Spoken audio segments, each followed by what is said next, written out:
بچہ ماں سے، ماں یہ حاملہ کیا ہوتا ہے؟ ماں نے غصے سے دیکھا تو بچہ سمجھا کہ غصے کو حاملہ کہتے ہیں۔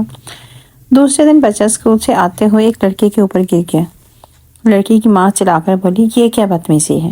بچہ بولا، گرا تیری بیٹی کے اوپر ہے اور حاملہ تم ہو رہی ہو۔ میری گردن میں درد تھا، میں ڈاکٹر کے پاس گیا۔ ڈاکٹر نے نسخہ لکھ کر دیا۔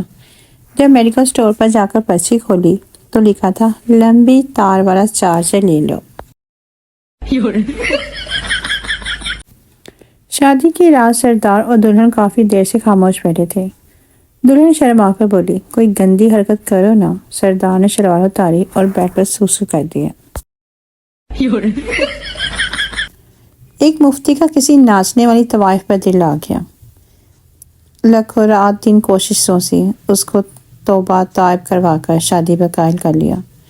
پہلی رات مفتی صاحب نے گھونگھٹ اٹھایا، واضح نصیحت کرتے ہوئے کہا، آج کے بعد ناچ گانا ختم۔ دلہن شرماتے ہوئے بولی، سرتاج مجھ پر بھاری قرضہ ہے۔ مفتی صاحب نے استفسار کیا کہ کنا قرضہ ہے؟ قرضہ لا دینے۔ دلہن 10 لاکھ قرضہ ہے۔ سرتاج، چل پھر 4 سال اور نچ لیں۔